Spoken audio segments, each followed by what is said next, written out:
Gracias por sintonizar Hechos AM. Estamos llegando al final de la semana. De hecho, el calendario nos indica que hoy es viernes 14 de agosto de 2020. Hoy vamos a conversar con el comisionado presidencial de proyectos estratégicos, Luis Rodríguez. Desde marzo, El Salvador, como todos sabemos, está enfrentando a la pandemia de COVID-19. Esto ha llevado a replantear una serie de proyectos que estaban en la agenda del gobierno e incluso a las empresas a tratar de subsistir, a tratar de reinventarse en medio de esta situación que, como se ha repetido en muchas ocasiones, pues nadie estaba preparado y nadie estaba pensando que íbamos a vivir una situación de pandemia. Ponemos algunos elementos en contexto y luego saludamos a nuestro invitado. 24 de agosto es la fecha en la que se pretende realizar la reapertura de la economía sin fases, luego que la Sala de lo Constitucional de la Corte Suprema de Justicia declarara inconstitucional el decreto ejecutivo 31 que establecía cómo se desarrollaba, teniendo en cuenta el comportamiento de la pandemia en el país. Ahora el gobierno verificará que las empresas cumplan con los protocolos para cuidar a sus empleados y por tal razón, esta semana el comisionado presidencial de proyectos estratégicos, Luis Rodríguez, visitó una empresa textilera para conocer cómo se está manejando el tema de la adaptación al COVID-19 y su operatividad en el marco de la pandemia. Rodríguez confirmó a través de un comunicado que la administración Bukele quiere incidir en el crecimiento de las empresas privadas a partir de conocer el funcionamiento de estas. Las autoridades de la entidad señalaron que aunque la pandemia ha golpeado duramente al sector, han decidido continuar con sus planes de crecimiento. Asimismo, consideran que la visita del comisionado representa el interés gubernamental de mantener un acercamiento con la empresa privada. Otro de los anuncios realizados en los últimos días es el del proyecto del Tren del Pacífico, que continúa. Esta es una propuesta innovadora de vanguardia que pretende revolucionar la conexión entre la zona costera del país. Para este día se tiene previsto que se lleve a cabo una reunión técnica para darle seguimiento al proyecto. Esta mañana conversaremos con el comisionado presidencial para proyectos estratégicos, Luis Rodríguez. Bienvenidos a la entrevista de Hechos AM. Así es, Luis Rodríguez está con nosotros aquí en el edificio Bicentenario, aquí en el estudio de Hechos AM. Luis, buenos días, bienvenido a este espacio. Buenos días, Manuel, un gusto siempre estar aquí. Luis, bueno, estamos a las puertas prácticamente de la activación de la economía el 24 de agosto y una de las preguntas es ¿cuál es la apuesta estratégica del gobierno en medio de esta situación? Sabemos que estamos todavía en una emergencia sanitaria, pero también, paralelo a esto, pues una emergencia económica. ¿Cuáles son las apuestas? ¿Cuál es la visión que tiene usted como comisionado presidencial? Bueno, yo creo que aquí hay diferentes puntos que evaluar. Por un lado, digamos, la apertura planteada por la sala, que sea prácticamente total, es preocupante, ¿verdad? O sea, el planteamiento que se ha venido haciendo, incluso a la par de la empresa privada, y que se ha ido haciendo también en base a propuestas como el INCAE y otras pues, que han venido a complementar el asunto, donde te describe... sí te describe el potencial de la empresa, la cantidad de empleados, la presencia que tiene económica dentro del país, pero también su factor de riesgo de contagio, claro. Factores que tenés que considerar para ver dónde los vas a ubicar y en qué momento vas a ir haciendo las aperturas de forma gradual. A romperlo y hacerlo de una forma completa, pues no deja de ser preocupante por la cantidad de contagios que de pronto podría incrementarse. Dejando eso a un lado, el gobierno no ha dejado en ningún momento de ir viendo siempre pues, a futuro. Las pláticas con la empresa privada pues, han sido, como tú mencionabas bien, desde marzo, desde el inicio de la pandemia, específicamente en esto, hasta la fecha. En la etapa en la que nos encontramos ahora, bueno, fuimos a una textilera, en efecto, a ver no solo cómo estaban utilizando ellos sus propios protocolos, basándose en lineamientos del Ministerio de Salud, basándose en lineamientos del Ministerio del Trabajo, basándose en la metodología que está utilizando el gobierno en cuanto a seguimientos de equipamiento, control de sus empleados, etcétera, sino también entendiendo el funcionamiento de la empresa actual y las inversiones que tienen a futuro y necesidades de reconversión en las cuales nosotros podamos apoyar o incluso discutir con ellos de qué manera pues, se puede hacer esto de una forma mucho más efectiva, entendiendo que en la generalidad pues, es un sector bastante importante para nuestro país en temas de exportación. Aparte de eso, también fuimos a ver la industria plástica, por ejemplo, con quienes discutimos también y en el momento pues, se prediseñó un formato nuevo con el cual ellos pueden ampliar de alguna manera su presencia en el mercado y readaptarse y reinventarse en algunas cosas conforme la realidad que se está viviendo en este momento, y también hacia futuro pues también tuvimos la oportunidad de hacer lo mismo. Fuimos a ver también en una empresa pequeña productora de zapatos, totalmente salvadoreña, para ver lo mismo, ¿no? De qué manera buscar nuevos mercados de exportación, qué otras necesidades se tienen en temas de financiamiento, qué otros diseños se pueden aplicar que estén conformes a las necesidades y a las tendencias actuales. Hoy vamos a ver el sector construcción, cómo están, y en general lo que se busca es crear, digamos, pues es toda una simbiosis de relación entre empresas, un sistema colaborativo en la que lo que realice una o la experiencia que tenga una pueda incidir en otras o pueda ir aumentando mercados en su relación con otra. Ayer, por ejemplo, estuvimos viendo un proyecto llamado Tienda 9SB, donde una de las empresas, ILC, implementa todo un proyecto a partir de una aplicación telefónica georreferenciada, donde tú tenés todas las tiendas de la colonia, de la comunidad, etcétera, en el teléfono celular. Podés ver cuál es la que está más cerca, podés chatear con el dueño de la empresa, hacer los pedidos a la tienda, que ellos te lo puedan ir a dejar o irlo a traer, pero evitar lo más posible que exista un contacto, y asimismo que la gran empresa logre surtirle a esta micro de todo el equipamiento necesario para su protección, desde equipos de sanitización hasta pues ya equipos de acrílicos, etcétera, para poder tener una mejor relación con el cliente, entendiendo que la tienda pues al final termina siendo un elemento donde la comunidad llega, compra y se va, y por lo tanto pues hay que cuidar eso. Ese sistema colaborativo es lo que se está buscando crear para que pues en un futuro pues el crecimiento local se vaya dando pues de forma gradual y mucho más relacional que antes. Comisionado, hay un punto importante cuando usted comenzaba pues su intervención y hablaba pues de la resolución de la Sala de lo Constitucional, que declaró inconstitucional precisamente el decreto 32, que es el que venía regulando la activación de la economía. Si bien pues no sé, no hay un punto donde la Sala dice ábrase toda la actividad de una vez, porque si la revisamos, encontramos que prácticamente le vuelve a decir a la Asamblea Legislativa y al Ejecutivo: siéntense, dialoguen y hagan una activación ordenada de la economía. Sí, hay un punto importante, y es que la Sala por un lado determina que es el sistema de salud el que tiene que regular esto, pero por otro lado le permite a la Asamblea pues digamos ser prácticamente un sistema de salud paralelo, ¿eh? Entonces digamos que ahí es donde se complican donde se complica todo este trabajo, pues que se vaya haciendo, digamos, que se vaya buscando de manera ordenada junto con la empresa. Hay empresas que han dicho, a pesar de que el 24 vayan a anunciar esto, nosotros todavía no vamos a abrir hasta que no sepamos que la cosa esté mejor.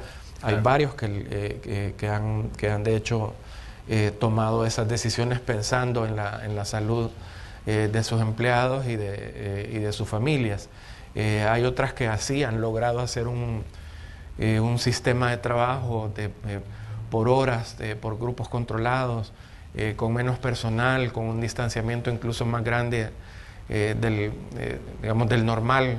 Ahorita tú y yo estamos en un distanciamiento más grande del que normalmente se dice. Claro. Y así incluso es como también han estado trabajando varios de ellos, ¿verdad? Entonces sí hay hay un cuidado y hay un temor, digamos, de que esto suba, de que esto crezca. Por otro lado, sí hay una necesidad en el tema de poder abrir, pero nosotros siempre insistimos en el asunto de, ojo, hay que hacerlo de manera ordenada, ojo, hay que dejar que el sistema de salud, en este caso el ministerio, sea el ente rector de todos los lineamientos que se vayan a llevar en cuanto al control de la pandemia. Hay una preocupación y es constante quizás porque sabemos que por lo menos el 70% de la economía salvadoreña se mueve mucho en el sector informal y es ahí donde pues quizás habría que trabajar también a la hora de adecuarse a la nueva realidad, porque sabemos que hay muchos negocios que funcionan, digamos, hay economía que se mueve en la vía pública, hay pues están los sistemas de abastecimiento que son los mercados y donde obviamente también al haber transporte público va a haber mucha más movilización de las personas y también pues este sector quizás es como uno de los que se le debe prestar más atención en el sentido de fomentar y trabajar con ellos, el generar conciencia con el tema del COVID-19 y los posibles contagios, ¿no? Sí, bueno, de hecho vamos un poco en orden, ¿verdad? Claro. Con el tema de las necesidades, digamos, durante todo este tiempo en este tipo de sectores, el gobierno tomó bien iniciar una serie de entregas, por ejemplo, de paquetes alimentarios para poder más o menos hacer una balanza en cuanto a las necesidades que vayan teniendo estas familias. Nosotros personalmente hemos ido también a ir a hacer estas entregas y a constatar que se estén recibiendo, que se estén bien utilizando, etcétera. Por otro lado, pues ha tomado bien otra serie de medidas que logren aumentar esta nivelación de balanza, como ha sido el no pago de una serie de servicios en lo que tú estás en tu casa, pues sin poder salir y toda la familia sin poder salir, algunos tipos de deudas, cable, de telefonías, etcétera. Donde podamos, pues, en cierto modo apoyar a la familia. Por otro lado, han habido una serie de iniciativas enfocadas específicamente en la microempresa y que van también enfocadas en la transición de la informalidad a la formalidad. Recordemos que esto no es solo, bueno, firma un papel, lo hizo formal, anda a ver qué hacer, ¿verdad? Igual no vas a tener los fondos, igual no vas a tener el apoyo financiero por arte de magia. Sí. Debe haber un proceso formal al respecto que involucra también a la banca, tanto privada como pública, para poder involucrar a este sector ya en la formalidad y que tenga un empuje financiero para que pueda, pues, arrancar nuevamente o arrancar como se debe su negocio, ¿va? Ha habido que hacer algunas modificaciones en el tema de Bandesal. La Secretaría de Inversiones y Comercio se ha sentado con la banca privada para ver también este asunto. El gobierno ha planteado una serie de medidas también para apoyar a las MIPYMES en el tema de decirte, bueno, veamos el tema de pagar la mitad de la planilla, al menos que tú tenés, para que puedas tener un colchón.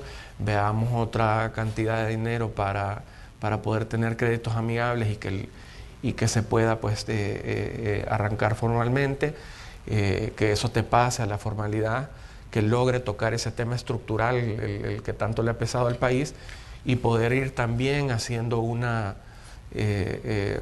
reincidencia, una reapertura, pues, gradual y formal con este sector. Ahora, esto también depende de recursos, sí, y esto también depende de la Asamblea, y al ir teniendo también una dinámica de tortuguismo en el asunto de que el asunto no camine, de que hoy tenemos una reunión, hoy la retrasamos, hoy no te recibo, nos vemos la otra semana, no, quizás mañana, no, todavía hay tiempo, esta parte sí, esta parte no. Es decir, en el espectro de todo esto han habido una serie de apoyos, fondos con los cuales se pueden contar para apoyar y para sostener este tipo de sector, con el cual está el plan, está la intención, etcétera, pero que evidentemente no va a ser una varita la que lo active, sino que tiene que haber un proceso formal que implica también fondos y que implica también una inyección financiera a este sector para que pueda arrancar. Comisionado, ¿ustedes están digamos, o han evaluado la posibilidad de que la Sala de lo Constitucional declare constitucional, en este caso, digamos, el decreto 661 que fue creado por la Asamblea Legislativa? Todos recordamos aquellos días de reuniones en las instalaciones legislativas donde estuvieron personeros del gobierno, estuvieron con diputados. Al final, pues esta reunión no terminó, digamos, de la forma que se esperaba, pero los diputados llevaron adelante y le dieron vida a esta ley, que es el decreto 661, que entró en situación de controversia. ¿Por qué? Digamos, la Asamblea lo aprueba, el presidente lo veta, la Asamblea supera el veto, va a la Corte tiene que resolver, y entonces, ¿qué va a pasar, digamos, si de pronto la Sala de lo Constitucional declara constitucional ese decreto 661, que también es un calendario, que también es una hoja para establecer, digamos, la activación económica? ¿Lo han evaluado ustedes esto? Mira, lo que sucede es que, por ejemplo, a partir de esa reunión que tú mencionas, que de hecho estuvo el ministro de Salud, 4 días ahí, ¿no? Sí, estuvo ahí 4 o 6 días.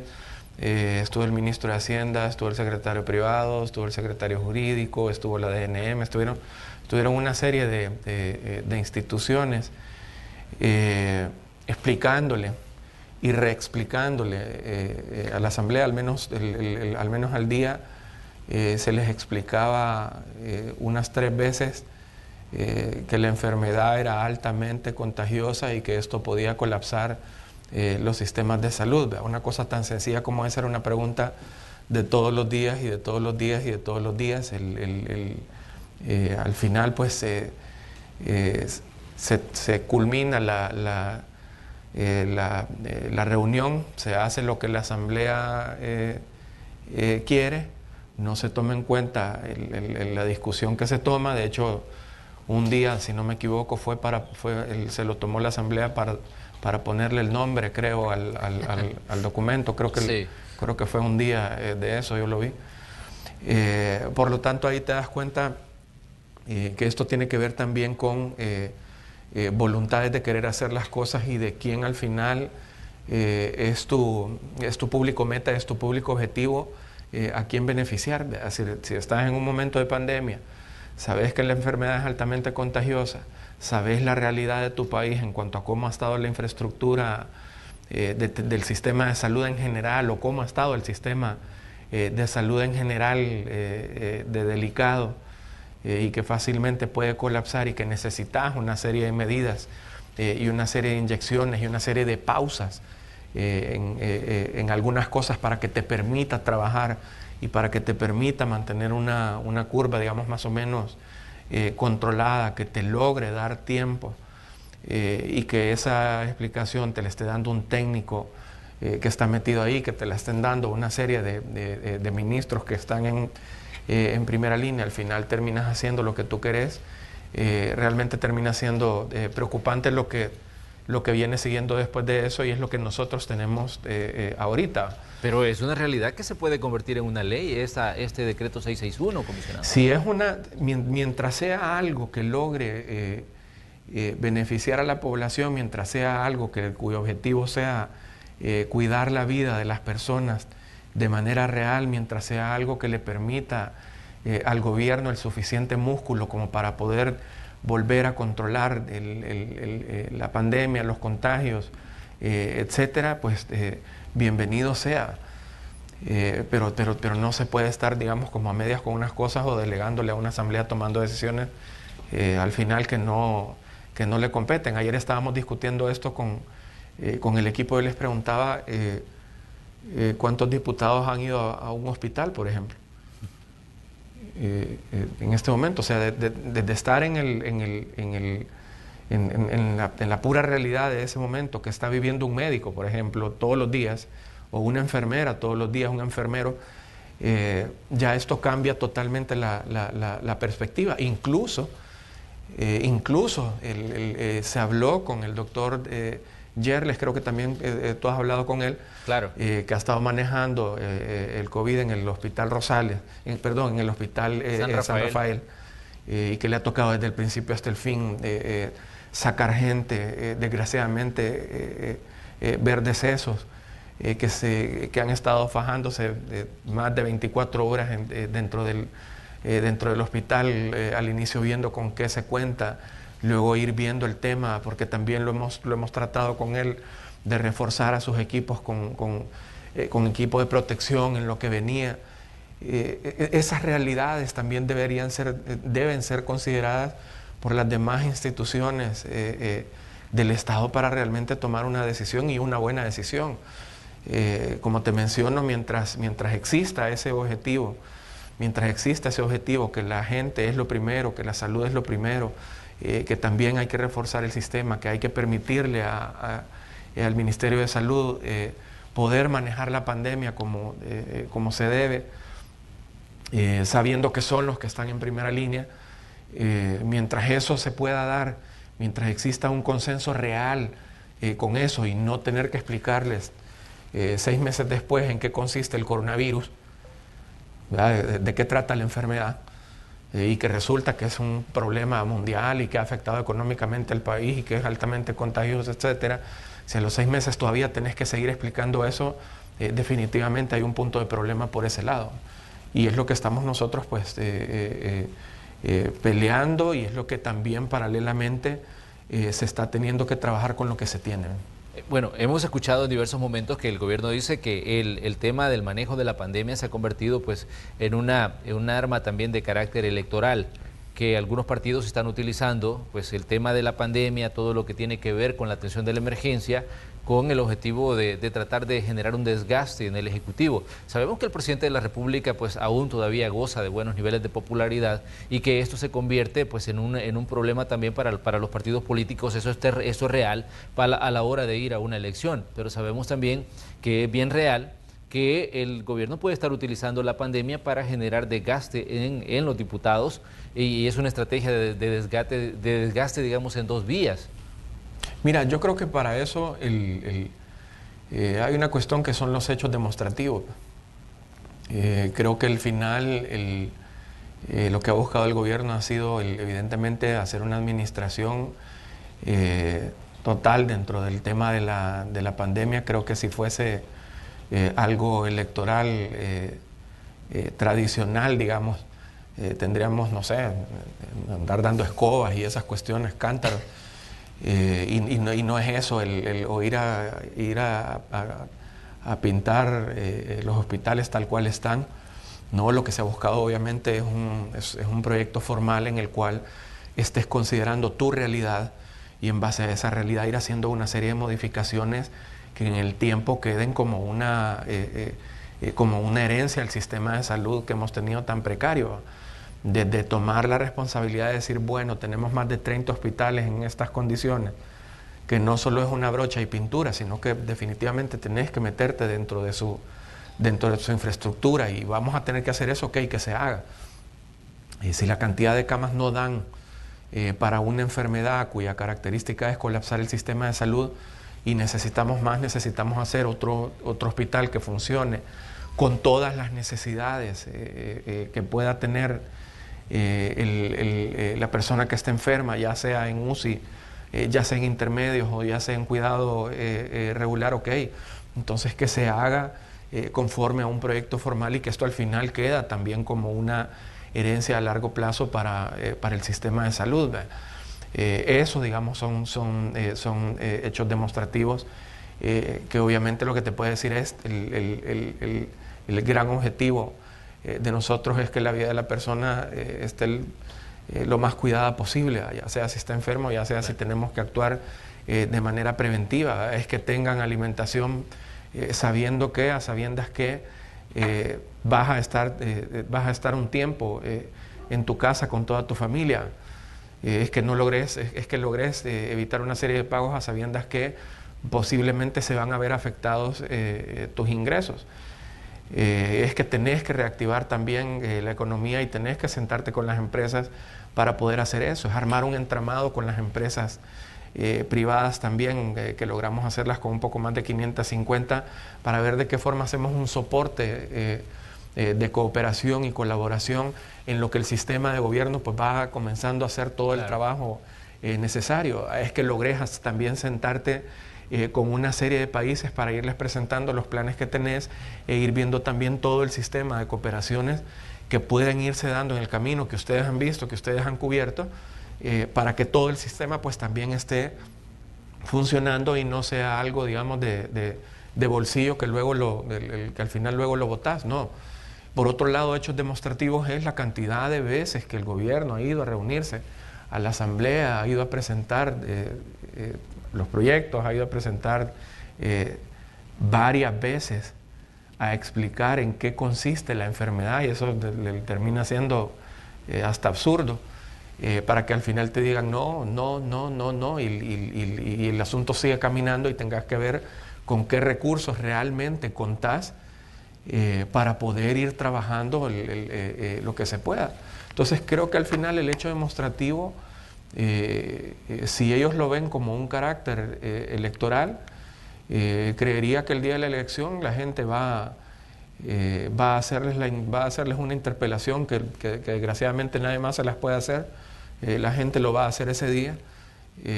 Se va a ver ahí, creería yo, el resultado de sus decisiones o de sus no decisiones. Creo que la gente al final termina viendo que existen sistemas que están hechos para que las cosas no caminen o para que las cosas no se den, y que así ha sido durante mucho tiempo, y que son cosas que tienen que cambiar. Creo que al final pues la gente va a ir tomando pues las decisiones, y por otro lado también pues que la gente vaya probando cómo el gobierno ha estado trabajando la pandemia con lo que se puede, cómo el gobierno está actuando, cómo han sido tomadas las decisiones del presidente versus cómo la gente ha visto cómo ha estado trabajando la Asamblea Legislativa. Creo que también te da una medición importante de lo que el público opina acerca del trabajo que se está realizando. Muy bien, vamos a hacer una pequeña pausa comercial, regresamos enseguida, estamos en el espacio de la entrevista de Hechos AM.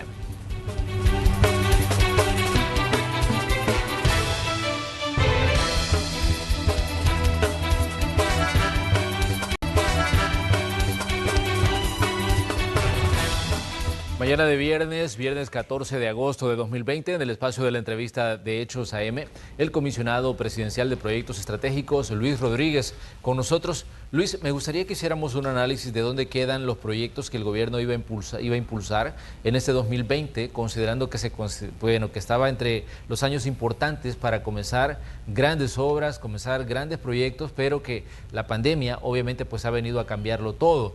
Me acuerdo que hablamos del tren del Pacífico, se habló de la posibilidad de un nuevo aeropuerto, el ferry, que bueno, de hecho teníamos datos de que ya está casi en la fase final para comenzar a operar, pero ¿dónde queda todo esto que estaba dentro de la planificación que se llevaba pues en este 2020? Mira, en primer lugar, pues como tú bien decís, pues la pandemia hace que tengas que hacer algunas pausas y que tengas que darle prioridad a otro tipo de proyectos o estrategias con las que puedas ayudar a sostener este problema. En el tema de los proyectos estratégicos, ninguno se ha abandonado. Prácticamente hemos ido poco a poco retomando la dinámica pues, que teníamos con cada uno. Evidentemente también los demás países o las otras instituciones pues, también han tenido que hacer sus pausas.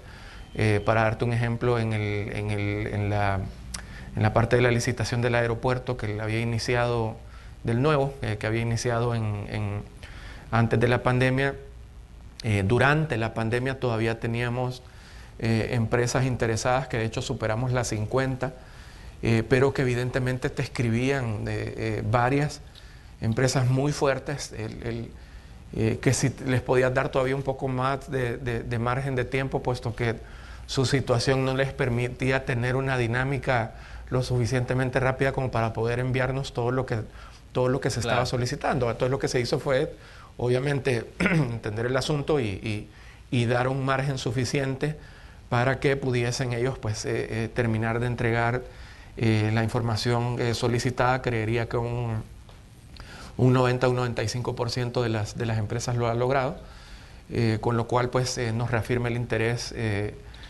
sobre este proyecto. Recordemos que a pesar de esto, la ubicación de El Salvador sigue siendo estratégica para la generación de muchos negocios, tanto en temas de logísticos, así como en su momento, claro, cuando se reactiva el tema de la movilización de pasajeros, pero la ubicación de El Salvador pues es algo importante y es algo estratégico para este tipo de empresas y para sus intereses comerciales. Por lo tanto, ese proyecto pues lleva su camino. Esperamos pronto ir haciendo un siguiente anuncio, pero digamos el avance va pues bastante positivo. Referente al ferry, pues el presidente de CEPA lo ha dicho, nosotros lo hemos dicho, el proyecto continúa. Durante estos días hemos tenido una serie de reuniones, no presenciales obviamente, pero hemos tenido una serie de reuniones con los equipos técnicos de Japón. CEPA ha tenido una serie de reuniones también con los equipos técnicos del PNUD para seguirle dando dinamismo, ir viendo una serie de asuntos, digamos, pequeños y mínimos faltantes en temas de infraestructura en el puerto y en temas de análisis de mercado y alcance que nosotros podamos tener con el proyecto del ferry. Se han seguido teniendo las conversaciones con las navieras interesadas y con los puertos interesados para poder ir creando una ruta marítima de corta distancia que nos permita tener un circuito comercial del cual nosotros podamos participar y con lo que el puerto de la Unión pues se pueda reactivar de la mejor manera. En su momento pues igual respondimos a una publicación de un medio escrito que decía se suspende. La pregunta que se les hizo fue, bueno, ¿dónde dice literalmente que se suspende? ¿O quién dice literalmente que se suspende? Hubo silencio absoluto, pero lo que ratificamos los dos funcionarios en ese momento es que el proyecto sigue, es que el proyecto está llevando, digamos, buenos tiempos a pesar de, y es que evidentemente no se le ha quitado el ojo como una prioridad para nosotros en temas logísticos, a sabiendas de que CEPA también está continuando los trabajos en el puerto de Acajutla, a sabiendas de que CEPA logró desentrampar el primer APP aquí en El Salvador, que fue la terminal de carga del aeropuerto, y que eso también le da otro potencial logístico para tener una red de infraestructuras que nos permita poder movilizar más producto hacia afuera y poder también pues importar más producto aquí al país de diferentes maneras. Referente al proyecto del tren, en este aspecto hemos hablado con el BESIE sobre algunos temas referentes a la etapa que se le llamaría la factibilidad, digamos, ya la parte de estudio, ya un poco más a detalle del proyecto. El interés del BESIE continúa.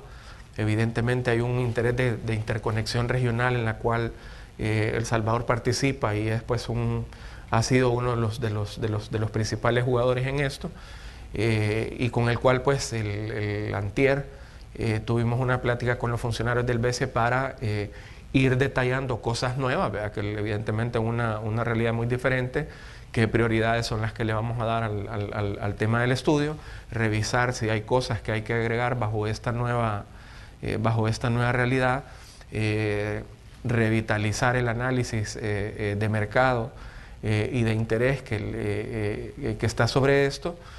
Paralelo con eso, hemos platicado con la gente de Ferrovías de Guatemala para no soltar el tema de la conexión del Acajutla con Guatemala y la relación que pueda tener la revitalización del puerto de Acajutla con los puertos de Guatemala, para tener también una red con ellos de conexión y poder llegar incluso hasta el norte de México en cuanto a movilización ferroviaria, y junto con el BESIE pues estar pensando también ya en la parte de occidente hacia la capital. Faltará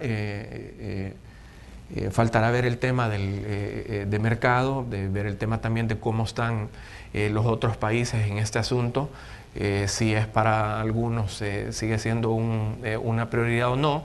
Hemos sabido que para algunos lo es, hemos sabido que otros están pidiendo un poquito más de tiempo, pero digamos sigue siendo importante nuestra ubicación, sigue siendo importante que este proyecto no lo veamos solo de manera local, sino de manera de interconexión regional, y que ese es el gran plus que se pueda tener, además de que sigamos pensando en la conexión hacia el Atlántico, cosa que cambia radicalmente la economía no solo en El Salvador, sino también en la región.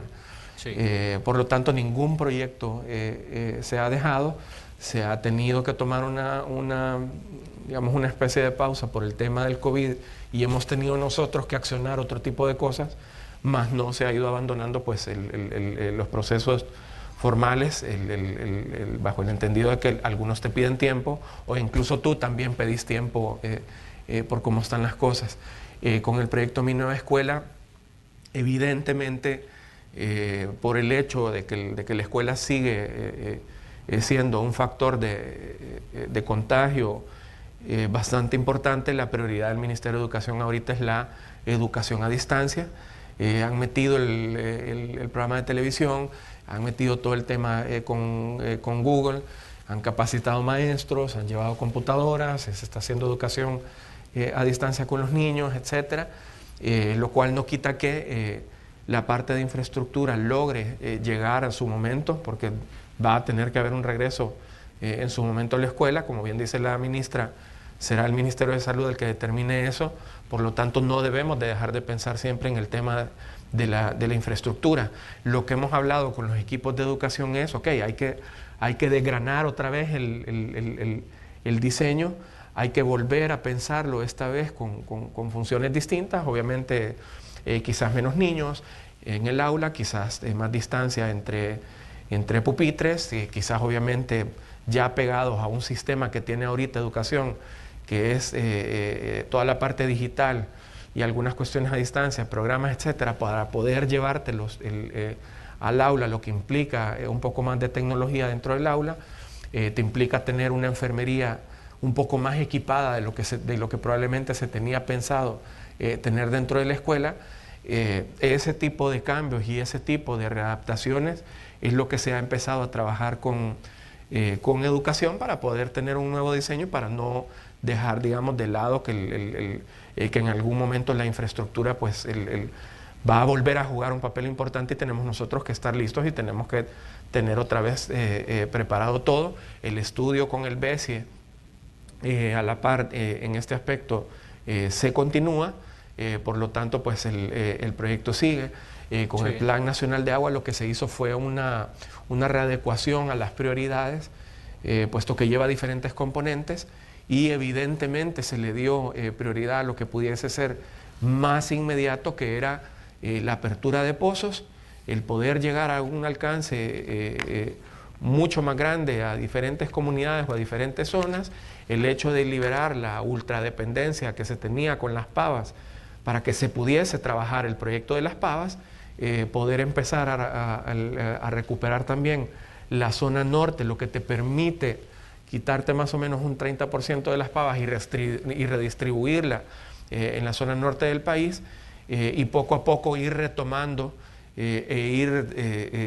readecuando las otras prioridades que se tienen, o las otras etapas que se tienen dentro del proyecto del Plan Nacional de Agua, que incluso incluye la seguridad alimentaria, para poder ir avanzando en esto. Pero hay elementos que creo que no se pueden dejar pasar con el tema del Plan Nacional de Agua, porque justamente en estas últimas 24 horas ha habido muchas protestas en el municipio de Soyapango de colonias populosas, donde dicen, miren, acá no se ha resuelto el problema del agua. De hecho, el agua para ellos es un servicio normal, dentro de lo que se podría considerar normal, dicen, es agua cada 8 días. ¿Y cuál es el problema que han tenido? 15 días, 20 días, 25 días sin servicio de agua. Entonces ellos lo que dicen, que la situación para este sector, que bueno, sabemos que Soyapango es un sector populoso donde la demanda de agua es altísima, y que el problema para ellos pues no ha variado. El problema, al contrario, se está agudizando porque cuando ya dicen ellos, antes caía cada 8 días, ahora está cayendo cada 15, 25 días que tenemos sin agua. Entonces, ¿cuál podría ser la respuesta para estas personas que obviamente han visto que se les ha prometido en muchos momentos, miren, se va a resolver el problema del agua, estamos tratando de resolver el problema del agua, pero sus depósitos, sus cántaros están vacíos? Mira, históricamente ese problema realmente ha sido sumamente incómodo y eso no lo vamos a, nosotros no lo vamos a negar en ningún momento. De hecho, el presidente de ANDA personalmente ha sido quien ha dado la cara en esto, incluso con las comunidades, incluso ha estado metido de lleno en cada acción que ha ido realizando ANDA. Ha sido un problema histórico sumamente incómodo para muchas comunidades, algunas claro, mucho más grave que otras, pero digamos en general esa ha sido la realidad. Creo que en algún momento le hablamos contigo, me preguntabas cuándo, si se había vuelto o no a la normalidad. Bueno, si la normalidad era esa, pues sí, pero el asunto en esto ha sido que tú tenés un problema estructural de instalaciones, por decírtelo así, prácticamente en chatarra, con lo cual no has tenido un servicio ideal, sino que colapsa una, colapsa todo, sí. Con lo cual se han tenido que hacer una serie de trabajos de raíz, digámoslo así, para que el problema no vuelva a suceder, y que eso implica un sacrificio, ni modo, para que esto se pueda dar, pero que no se pueda repetir en el futuro. Yo no tengo duda de que en este caso en específico ANDA está en sus posibilidades, trabajando en un plan, lo ha mencionado el mismo presidente de ANDA. Han estado accionando alguna serie de elementos, y pues es de decirle a la población, pues tengan la seguridad de que la empresa, de que la institución está trabajando en función de ellos, que está trabajando bajo un contexto que no es fácil, y no solo un contexto actual, sino que ya histórico, donde lo que tenías era chatarra, por así decírtelo, dando servicio. Tuberías que tenían que tener un ancho de esto, pues tenía un ancho mucho más pequeño, donde pasaba una cierta presión hacia las colonias y no lograba llegar a la zona norte del país. Por lo tanto tenías servicios de agua una vez a la semana, a X horas, etcétera. Una zona norte a punto de colapsar, y han tenido que ir haciendo trabajos de readecuaciones desde raíz. No es fácil, no es fácil para la institución, y sobre todo estamos claros que no es fácil para la comunidad, obviamente, quien más sufre eso, pero que no tengan duda de que ANDA está metida de lleno en poder solucionar esto lo más pronto posible y de la manera más responsable posible para ellos. Me gustaría que antes de concluir habláramos de otro tema que me parece que no podemos dejar pasar. Sabemos que usted va a ser candidato, o ya tiene pues en sus manos una candidatura a diputado. ¿Cómo va la preparación para este proceso electoral 2021? 28 de febrero es la fecha clave, ¿no? Sí, bueno, pues, tuvimos una plática, una reflexión de varios días con el presidente acerca de esto, acerca de todo lo que ha estado pasando, digamos, sobre todo en tiempos de pandemia, más bien todo lo que no ha estado pasando en tiempos de pandemia, entendiendo que la Asamblea se vuelve una especie debería de ser una especie de motor dinámico para que las cosas se den, para que un gobierno tenga las suficientes herramientas para poder trabajar, para que tengas las suficientes herramientas para poder ejecutar bien, para que entendas que dentro de muchas cosas, a pesar de que es un ente muy político, dentro de esa misma política deben haber objetivos en común, y objetivos, digamos, bastante pragmáticos, enfocados en la población, bajo el entendido de que cuando empezás a entender cómo funciona, te das cuenta que estás en una institución con un potencial enorme para poder darle músculo a muchas cosas, para poder darle solución a muchas voces que no están siendo escuchadas en este momento, bajo el entendido de que incluso hay tesis, incluso hay estudios donde te dicen el gran problema de la Asamblea Legislativa es que está dedicada a grupos tan pequeños que se les ha olvidado el gran colectivo nacional, y estás utilizando todos esos recursos financieros para esas cosas, para esos grupos tan pequeños. Al tener una institución con tanto potencial para trabajar en función de la gente, para nosotros se nos vuelve algo importante y algo donde debemos estar. Tenemos que transformarla en una institución eficiente, tenemos que transformarla en una institución que tenga el oído así de grande para poder escuchar y para poder abrirle las puertas a todas esas voces pues, que te están pidiendo ayuda, que te están pidiendo proyectos, que te están pidiendo apoyo y que lo estás dejando engavetado. Tenés que crear una dinámica muchísimo más eficiente para poder solventar una serie de moras con la comunidad, una serie de moras legislativas con el país. Tenés que entender que la institución funciona de dos maneras, una la política y la otra la técnica. Pero hay que la elementos... parte técnica tiene un problema gravísimo y en la parte política también. Sí, pero hay elementos que también llaman mucho la atención. La Asamblea obviamente tiene que interactuar con el Ejecutivo, son dos de los órganos que están relacionados en su trabajo por la dependencia que tiene uno del otro y también por las decisiones que puede tomar cada uno. Pero la pregunta es, ¿no se puede dar una acumulación de poder y luego en vez de haber una interacción haya una sumisión de un órgano a otro? Mira, si nos vamos a una interacción, ¿qué tipo de interacción es la que tenemos ahorita? Y lo que existe, hace poco me decían, sí, es que eso es democracia. Es decir, hay cosas allá adentro que no son democracia. Claro. Hay cosas allá adentro que son una deformación política. Y es evidente y está a la vista de cualquiera. Y que te está frenando muchísimas cosas. Y que no lo estás hablando como un interés puntual y personal de gobierno. Estás hablando de comunidades y estás hablando de la gente. Y que tanto en tiempos de pandemia, así como en tiempos de prosperidad, ambas cosas son importantes y ambas cosas tenés que dedicarles el nivel de urgencia que este país necesita. Urgentemente necesitamos ayudar a la gente, urgentemente necesitamos un proyecto de desarrollo en el cual ahí tengamos una discusión y a partir de eso tengamos una discusión y que pueda ser una discusión lo suficientemente técnica por ambos lados para poder estar hablando el mismo idioma. Así es que esa parte, el tema de que exista un debate dentro de eso no es el problema. Eso es, de hecho, ese es el sentir, esa es la gran función de esto. Pero que realmente exista un debate en base a un objetivo común, en base a objetivos comunes. O sea, no es posible que tengas 14 años una ley del agua. O sea, no es posible. No es posible ni siquiera que hayas tenido 5 años, 4 años una ley para la gente de la tercera edad. Cuando sabes que el sistema de retiro aquí en el país no es el ideal y que tampoco el sistema te está abarcando el 100% de las personas de la tercera edad. Y que todavía sigue siendo un sector bastante importante en el país, pero no, aguantemos los 5 años, no importa.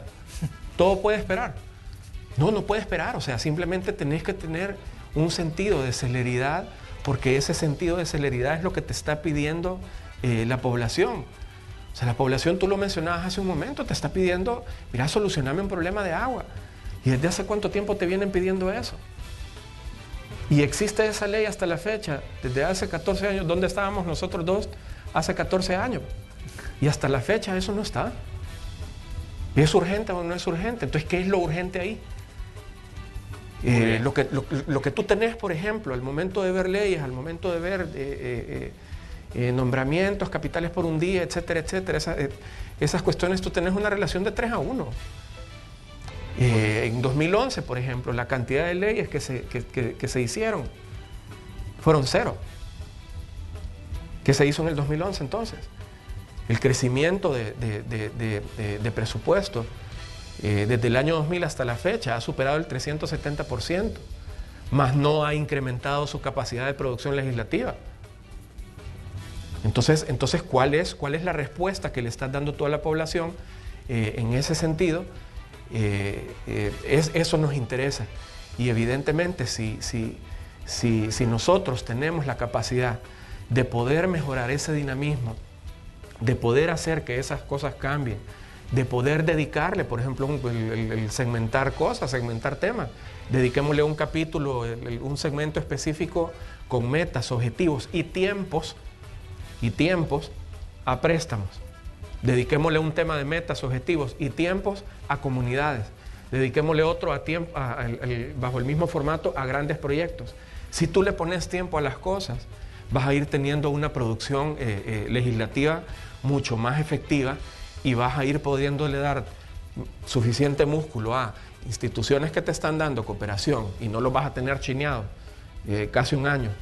Instituciones que te están dando ofertas de crédito bastante amigables, como un Banco Mundial, como un BID, como un BESIE, para que son formales, o sea, que son muy, muy formales. Así como también proyectos de gobierno con los que puedas discutir o con los que les puedas decir al gobierno, vaya, mira, cada 2 años vas a hacer un censo de la infraestructura educativa y lo vas a venir a presentar a la Asamblea Legislativa con estas condiciones. ¿Tú crees que existe un censo de eso y en algún momento lo han pensado? Sabiendo y teniendo la realidad de la infraestructura educativa que tenemos. No, todo puede esperar. No existe ni un censo de población. De Exacto. hecho, como se decía, en 2006 fue el último que se hizo, entonces... Todo puede esperar. Bueno. Entonces, para nosotros, el sentido de urgencia, con un potencial tan grande que tenés ahí para poder trabajar y para poder darle un dinamismo nuevo a este país y una apertura nueva a consensos, a relaciones, a sectores, es enorme. Es enorme y ahí es donde nosotros estamos apuntando y ahí es donde nosotros estamos apostando nuestros planes. Muy bien, será interesante el debate rumbo pues, a este proceso electoral. 28 de febrero de 2021 es la cita de los salvadoreños en las urnas para elegir, pues en este caso, diputados a la Asamblea Legislativa, al Parlamento Centroamericano y también consejos municipales. Esperemos tener la oportunidad de ver ese debate, de ser parte de ese proceso que seguramente pues, desde ya se plantea muy interesante. Comisionado, gracias por visitarnos en esta mañana. Gracias Manuel por el espacio y aquí estamos siempre a la orden.